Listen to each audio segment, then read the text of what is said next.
આકાશવાણી અમદાવાદ વડોદરા પ્રાદેશિક સમાચાર મિત્તલ પટેલ વાંચે છે. સૌપ્રથમ મુખ્ય સમાચાર. પ્રધાનમંત્રી નરેન્દ્ર મોદી આજે રાત્રે 8 વાગે દેશને સંબોધન કરશે. ભારતીય સેનાના લશ્કરી કામગીરીના મહાનિદેશક રાજીવ ઘાઈએ કહ્યું, ઓપરેશન સિંદૂર દરમિયાન લશ્કરની ત્રણેય પાંખો વચ્ચે સંપૂર્ણ તાલમેલ રહ્યો. રાજ્યમાં સોશિયલ મીડિયા પર દેશ વિરોધી પોસ્ટ કરનાર 14 લોકો સામે એફઆઈઆર દાખલ કરાઈ. ધોલેરા ભાવનગર હાઈવે પર સાંઢેડા નજીક અકસ્માતમાં મહિલા સહિત 5 લોકોના મોત. અને આગામી 3 દિવસ રાજ્યના વિવિધ વિસ્તારોમાં કમોસમી વરસાદની આગાહી. સમાચાર વિગતવાર. પ્રધાનમંત્રી નરેન્દ્ર મોદી આજે રાત્રે 8 વાગે રાષ્ટ્રને સંબોધન કરશે. 22મી એપ્રિલે પહેલગામમાં આતંકવાદી હુમલા પછી ભારત દ્વારા શરૂ કરવામાં આવેલા ઓપરેશન સિંદૂરના પગલે શ્રી મોદીનું આ પ્રથમ સંબોધન હશે. આજે બપોરે પ્રધાનમંત્રી નરેન્દ્ર મોદીએ નવી દિલ્હીમાં તેમના નિવાસસ્થાને એક ઉચ્ચસ્તરીય બેઠકની અધ્યક્ષતા કરી હતી. આ બેઠકમાં સંરક્ષણ મંત્રા વિદેશમંત્રી ડોક્ટર એસ જયશંકર, રાષ્ટ્રીય સુરક્ષા સલાહકાર Ajit Doval, chief of defence staff general Anil Chauhan, ત્રણેય સશસ્ત્ર દળોના વડાઓ તથા અનેક વરિષ્ઠ અધિકારીઓ ઉપસ્થિત રહ્યા હતા. Directorate general of air operations air marshal A K. ભારતીએ આજે ભારપૂર્વક જણાવ્યું હતું કે ભારતની લડાઈ આતંકવાદીઓ અને તેમના સહાયક માળખા સાથે હતી, પાકિસ્તાનની સેના સાથે નહીં. નવી દિલ્હીમાં પત્રકાર પરિષદમાં એર માર્શલ ભારતીએ ઓપરેશન સિંદૂર દરમિયાન કેવી રીતે ભારતીય દળોએ દેશના નાગરિક અને લશ્કરી માળખાને ઓછામાં ઓછું નુકસાન પહોંચાડ્યું તે વિશે વિગતો આપી હતી. એર માર્શલ ભારતીએ જણાવ્યું કે ભારતે પાકિસ્તાનના નૂર ખાન એરબેઝ અને રહીમ યાર ખાન એરબેઝને નષ્ટ કર્યા હતા. ભારતની હવાઈ સંરક્ષણ પ્રણાલીનો ચિતાર આપતા director general of military operations DGMO lieutenant general Rajiv ઘાઈએ જણાવ્યું કે પાકિસ્તાની હવાઈ દળે ભારતના હવાઈ ક્ષેત્ર અને માળખા પર કરેલા હુમલાને ભારતના ડ્રોન અને બહુસ્તરીય સંરક્ષણ પ્રણાલી દ્વારા નિષ્ફળ કરવામાં આવ્યો હતો.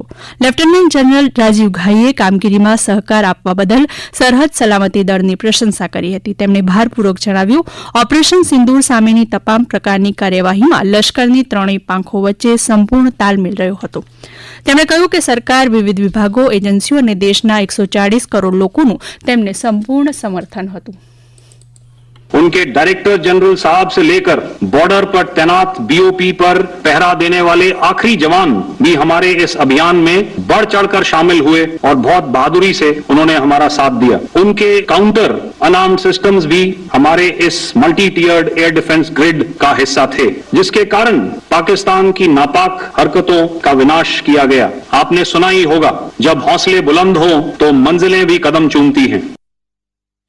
પત્રકાર પરિષદમાં director general of naval operations vice admiral A N. પ્રમોદે જણાવ્યું કે નૌકાદળ એક સંયુક્ત નેટવર્ક દળ તરીકે કામ કરે છે, જે એક સાથે તમામ ક્ષેત્રોમાંથી ઉદ્ભવતા જોખમોનું સમાધાન કરવા સક્ષમ છે. ઓપરેશન સિંદૂર દરમિયાન રાજ્યમાં સોશિયલ મીડિયા પર દેશ વિરોધી પોસ્ટ કરનાર 14 લોકો સામે એફઆઈઆર દાખલ કરવામાં આવી છે. સત્તાવાર યાદી મુજબ ગુજરાત પોલીસની ઇન્ટેલિજન્સ શાખા અને સોશિયલ મીડિયા મોનિટરિંગ યુનિટ દ્વારા આવી પ્રવૃત્તિઓ પર ખાસ નજર રાખવામાં આવી હતી. આ દરમિયાન 14 વ્યક્તિઓએ દેશ વિરોધી લોકોમાં વૈમનસ્ય ફેલાય અને સેનાનું મનોબળ તૂટે તેવા લખાણો પોસ્ટ કર્યા હોવાનું ધ્યાને આવ્યું હતું, જેમાં ખેડા જિલ્લામાં 2, ભુજમાં 2, જામનગર, જૂનાગઢ, વાપી, બનાસકાંઠા, આણંદ, અમદાવાદ, સુરત શહેર, વડોદરા, પાટણ અને ગોધરા જિલ્લામાં એક મળી કુલ 14 એફઆઈઆર દાખલ કરી કડક કાર્યવાહી કરવામાં આવી છે. ભારત અને પાકિસ્તાન વચ્ચે યુદ્ધ વિરામ બાદ નાગરિક વિમાન સંચાલન માટે અસ્થાયી રૂપે બંધ કરાયેલા 32 હવાઈ મથક તાત્કાલિક અસરથી ફરી શરૂ કરવામાં આવ્યા છે. ગુજરાતના ભુજ, કંડલા, નલિયા, મુન્દ્રા, જામનગર, કેશોદ, પોરબંદર અને હીરાસર હવાઈ મથકેથી પણ હવે રાબેતા મુજબ ઉડ્ડયન શરૂ થયું છે. અગાઉ આ હવાઈ મથકો આ મહિનાની 15 તારીખ સુધી નાગરિક વિમાન સંચાલન માટે બંધ હતા.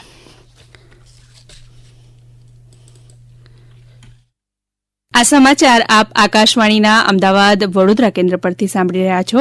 આ સમાચાર આપ અમારી YouTube channel AIR news Gujarat પર પણ સાંભળી શકશો. વધુ સમાચાર માટે અમારી વેબસાઇટ newsonair.gov.in/gujarati અને અમારા એક્સ હેન્ડલ AIR_news_ABAT ને ફોલો કરશો. 2024ની બેચના ગુજરાતને ફળવાયેલા 8 યુવા પ્રોબેશનરી સનદી અધિકારીઓએ ગાંધીનગરમાં મુખ્યમંત્રી ભૂપેન્દ્ર પટેલની મુલાકાત લીધી હતી. શ્રી પટેલે અધિકારીઓને માર્ગદર્શન આપતા કહ્યું હતું કે ગુજરાતમાં જનસેવાની તેમજ જે વિશિષ્ટ તક મળી છે તેને વિકસિત ભારત માટે વિકસિત ગુજરાત બનાવવા આ યુવા અધિકારીઓ પોતાનું સંપૂર્ણ યોગદાન આપીને ઉજાગર કરશે એવો તેમને વિશ્વાસ છે. આ પ્રોબેશનરી આઈએએસ અધિકારીઓ ખેડા, અમરેલી, કચ્છ, રાજકોટ, ભરૂચ, તાપી, બનાસકાંઠા અને પંચમહાલ જિલ્લાઓમાં સુપરન્યુમરેટરી આસિસ્ટન્ટ કલેક્ટર તરીકે નિમણૂક માટે ફાળવવામાં આવ્યા છે. ગૃહ રાજ્યમંત્રી હર્ષ સંઘવીએ આજે વિડીયો કોન્ફરન્સિંગના માધ્યમથી જિલ્લા કલેક્ટરો, પોલીસ સુપ્રિન્ટેન્ડન્ટ્સ અને પોલીસ કમિશનરો સાથે બેઠક યોજી હતી. બેઠકમાં શ્રી સંઘવીએ નાગરિક સંરક્ષણ અંગે રાજ્યના નાગરિકોને જાગૃત કરવા સહિતના મુદ્દે ચર્ચા યોજી હતી. ધોલેરા ભાવનગર હાઈવે પર સાંઢીડા નજીક 2 કાર વચ્ચે અકસ્માત થતાં મહિલા સહિત 5 લોકોના મોત થયા છે. ભાવનગર તરફથી આવી રહેલી કાર અને ધોલેરાથી ભાવનગર તરફ જઈ રહેલી કાર વચ્ચે ટક્કર થતાં અકસ્માત સર્જાયો હતો. ઘટનાને પગલે પોલીસ ઘટના સ્થળે પહોંચી હતી. ઘાયલોને તાત્કાલિક સારવાર માટે હોસ્પિટલમાં ખસેડાયા હતા. આગામી 3 દિવસ રાજ્યના વિવિધ વિસ્તારોમાં કમોસમી વરસાદની આગાહી છે. હવામાન વિભાગના જણાવ્યા મુજબ આવતીકાલે સૌરાષ્ટ્ર કચ્છમાં હળવાથી મધ્યમ વરસાદની શક્યતા છે. હવામાન વિભાગના વૈજ્ઞાનિક રામાશ્રય યાદવે જણાવ્યું કે આગામી 5 દિવસમાં તાપમાનમાં 3 થી 5 ડિગ્રીનો વધારો થશે. आने वाले 3 दिनों के लिए गुजरात रीजन और सौराष्ट्र में लाइट टू मॉडरेट रेन का पूर्वानुमान है. और टेम्परेचर की बात करेंगे तो आने वाले 5 दिनों के लिए टेम्परेचर में 3 से 5 डिग्री की बढ़ोतरी का पूर्वानुमान है. और मैक्सिमम टेम्परेचर रियलाइज की बात करेंगे तो अहमदाबाद में 36.6 और गांधीनगर में 37 मैक्सिमम टेम्परेचर रियलाइज हुआ है. और विंड की बात करेंगे तो लैंड रीजन पे जो विंड की डायरेक्शन प्रिवेल करेगी पूरे गुजरात रीजन पे वो विंड होगी south westerly to westerly wind prevail करेगी. ડાંગ જિલ્લાના સાપુતારામાં આજે ગાજવીજ સાથે પવન સાથે વરસાદ નોંધાયો હતો. રાજ્યના 14 તાલુકાઓમાં આજે હળવો વરસાદ નોંધાયો હતો. સહકાર મંત્રી જગદીશ વિશ્વકર્માએ ગાંધીનગર ખાતે કોઓપરેશન અમોંગ્સ ધી કોઓપરેટિવ પ્રોજેક્ટના અમલીકરણની સમીક્ષા કરી હતી. આ બેઠકમાં તેમણે પ્રોજેક્ટ અમલીકરણ કામગીરીને વેગવાન બનાવવા જરૂરી સૂચનોને માર્ગદર્શન આપ્યું હતું. મોરબીની જીવાદોરી સમાન મચ્છુ 2 ડેમના દરવાજા બદલવાની કામગીરી ચોમાસા પહેલા પૂરી થઈ જશે. આજે જિલ્લા કલેક્ટર, 2 ધારાસભ્યો અને પાણી પુરવઠા વિભાગના અધિકારી સહિતની ટીમે ડેમની મુલાકાત લીધી હતી. આ અંગે મચ્છુ ડેમ અધિકારી બીસી પનારાએ વધુ વિગતો આપી હતી. મચ્છુ 2 ડેમના 33 દરવાજા બદલવાની કામગીરી આપણે આ ઉનાળો ચાલુ થયો ત્યારે ચાલુ કરેલી હતી. એમાંથી 33 દરવાજામાંથી આપણે 18 દરવાજાનું સંપૂર્ણ કામ પૂરું કરી લીધું છે અને ત્યાર પછીના બાકીના 15 દરવાજાનું રિપ્લેસમેન્ટનું કામગીરી અત્યારે ચાલુ છે. 15માંથી 5 દરવાજાની કામગીરી એમાં પણ પૂરી થઈ ગઈ છે. બાકીના 10 દરવાજાની કામગીરી અત્યારે હાલમાં રિપેરિંગની ચાલુ છે. આ દરવાજા બદલવાની કામગીરી છે અમારું આયોજન છે કે આવતા 20 થી 25 દિવસમાં એટલે કે ચોમાસાની સિઝન ચાલુ થાય એની પહેલા અમારે સંપૂર્ણપણે કામગીરી પૂરી કરી નાખવાનું આયોજન છે.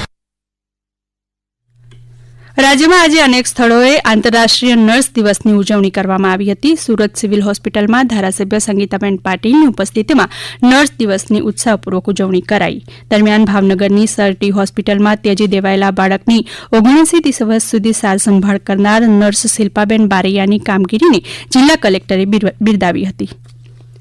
અંતમાં મુખ્ય સમાચાર ફરી એકવાર. પ્રધાનમંત્રી નરેન્દ્ર મોદી આજે રાત્રે 8 વાગે દેશને સંબોધન કરશે. ભારતીય સેનાના લશ્કરી કામગીરીના મહાનિદેશક રાજીવ ઘાઈએ કહ્યું, ઓપરેશન સિંદૂર દરમિયાન લશ્કરની 3 પાંખો વચ્ચે સંપૂર્ણ તાલમેલ રહ્યો. રાજ્યમાં સોશિયલ મીડિયા પર દેશ વિરોધી પોસ્ટ કરનાર 14 લોકો સામે એફઆઈઆર દાખલ કરવામાં આવી. ધોલેરા ભાવનગર હાઈવે પર સાંઢીડા નજીક 2 કાર વચ્ચે અકસ્માત થતાં મહિલા સહિત 5 લોકોના મોત. અને આગામી 3 દિવસ રાજ્યના વિવિધ વિસ્તારોમાં કમોસમી વરસાદની આગાહી. આકાશવાણીના અમદાવાદ, વડોદરા કેન્દ્ર પરથી પ્રાદેશિક સમાચાર પૂરા થયા. હવે પછી આપ રાત્રિના 7:50 રાષ્ટ્રીય સમાચાર સાંભળી શકશો.